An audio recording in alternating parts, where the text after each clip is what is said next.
Hi everyone, my name is Aziz Sohail, and along with Deborah Robinson, I am the co-curator of the exhibition The World That Belongs to Us that you will be seeing today. The exhibition opened on November 24th and will run through June 9th. It brings together an intergenerational group of artists from the South Asian diasporas of the UK, US, and Canada, an incredible group who I've long admired, and a lot of them are friends or in conversation and dialogue with each other. They share a common thread of connecting the concept of autobiography with activism, and together activate interrelated conversations around friendship, intimacy, love, belonging, community, but also stories about migration and queer and feminist world making. There are 10 artists in the exhibition. 5 of them are currently based in the UK, Chila Kumari Singh Burman, Roshini Kempadoo, Sunil Gupta, Charan Singh, and Hardeep Pandhal. 3 of the artists are based in the US, Chitra, Ganesh, Rehman, and Salman, Toor, and 2 of the artists are from Canada, Pamila, Matharu, and Jagdeep, Raina. However, of course, a lot of these artists have moved across these geographies, have been in dialogue with each other, and also call multiple places home, of course, not just from South Asia, but also across these regions and contexts. The exhibition in many ways honors the gallery's location in the West Midlands, a very diverse region of the UK with a particularly large South Asian population. It also honors the legacy of the gallery, which has long championed diverse artists and perspectives within its program. A thread within the exhibition is the 1993 exhibition Confrontations that was curated by Deborah Robinson. At that time, 2 of the artists who are currently in the exhibition, Chila, Burman, and Roshini, were commissioned to make new works that were then acquired for the gallery's collection. These works are represented and recontextualized in the context of this exhibition. The work Body Weapons, which was made in 1993 by Chila Burman, is put in an immersive installation which brings together new printed wallpaper by the artist, a tuk-tuk, and 3 films that are from 3 different decades of the artist's career that talk about family history, but also are very popular culture Z and Punjabi psychedelia, which is of course very true Chila, a bit fabulous and a bit flamboyant. Roshini Kempadoo's work, also from the gallery's collection and the exhibition Confrontations, Changing Spaces, reflects on mixed-race relationships. When we look at it in the context today, it of course activates really important conversations around intimacy, family, and the nature of regulation by the state of what relationships are valid and what are not valid. I think it's very interesting to me that whether we are installation-based practitioners or lens-based practitioners, media-based practitioners, we are thinking along the lines of identity, self, spirit, spirituality, queerness, and how does that translate along the lines of borders. But again, when you remove the idea of borders and nation states, it's so comforting to know that we are involved in many conversations together globally in different places and different points of intersection. It's very special to have an exhibition that has some of these overlapping themes, concerns, aesthetics, and politics, but that isn't necessarily solely focused on identity. This is also focused on how conversations and communities build slowly and over time with care across continents and oceans over the course of decades, actually. So I think that part is very special. You have artists in this exhibition ranging from age 30 to 70 and everything in between.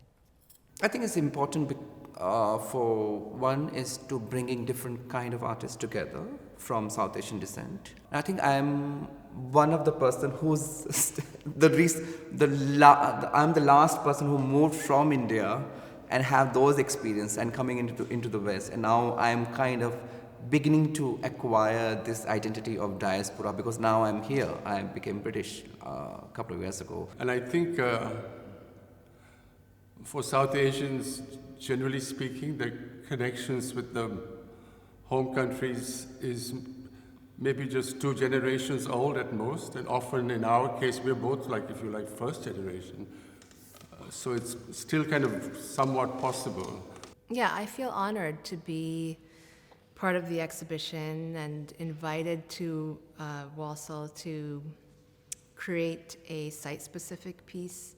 I'm also speaking with Deborah Robinson and Aziz Sohail, both of the curators during this period.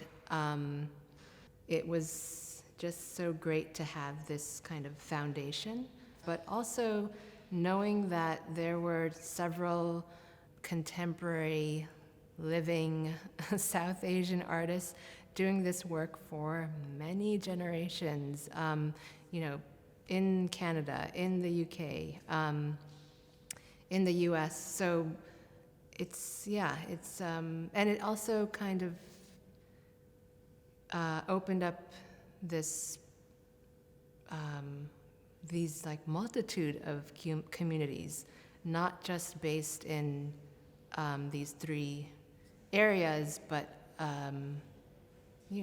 all over Europe, all over Asia, all over North America, South America. So yeah, it's just, it has really opened up a whole new, way of creating for me.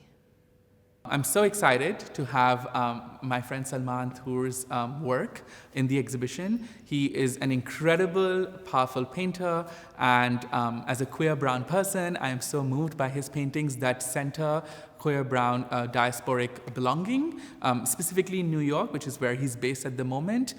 These harrowing, powerful, poignant, and really rich drawings and paintings that we have in the exhibition really activate conversations around belonging, community, and what it means to also find solitude and individualism within the queer community.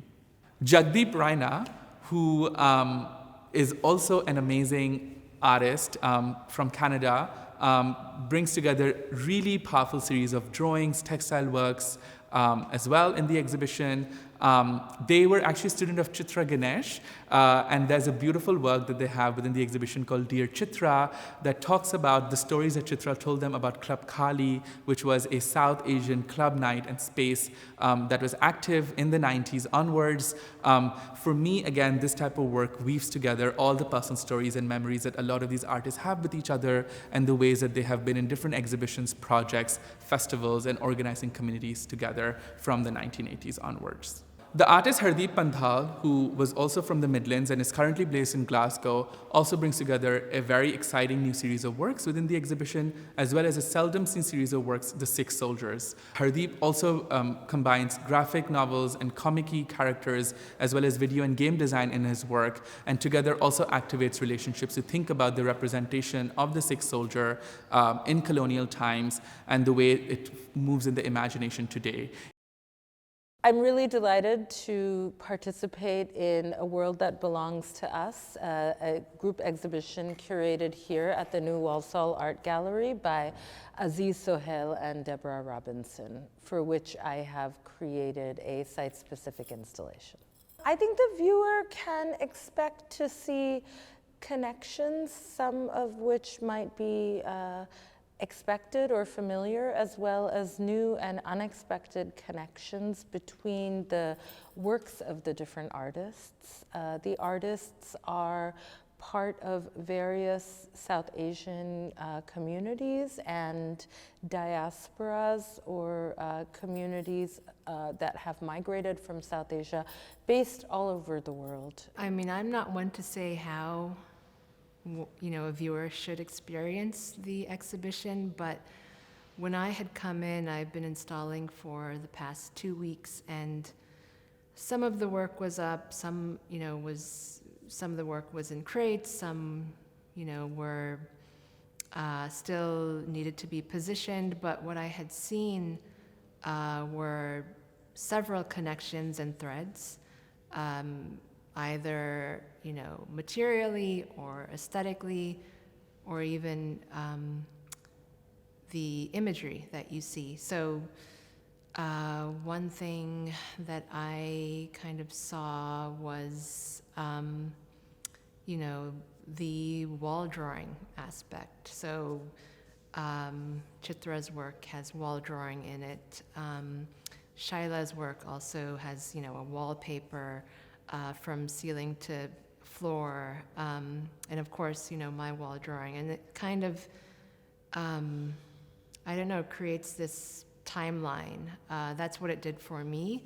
And so I hope that, viewers kind of see those connections both visually and, experientially. There are artists in this exhibit who are speaking truth to power, the powers that be, whether they are local, whether they are provincial, national, and of course global. We are living in quite intense and harrowing times in the world. And so I hope in some ways this exhibition also offers possibilities of otherwise living and otherwise world making in this world that we're living in. It really celebrates love, pleasure, magic. There's a lot of flamboyance and a lot of flair, a lot of queerness, a lot of world making in this exhibition. And I think thinking about the world that we're in, where migration has been a part of human life forever, it really activates conversations about what is the role of migration, diaspora making, and multiculturalism in today's role. So I hope together you can think a lot about, in this exhibition, the role of community, of belonging, and collaboration to not just survive, but actually to thrive and to make ourselves possible. For me, the show personally feels for us, by us, and so I really hope that as you're in this show, you can kind of get a sense of the magic of these communities and of these societies and the way that we can actually make new worlds possible in really difficult times.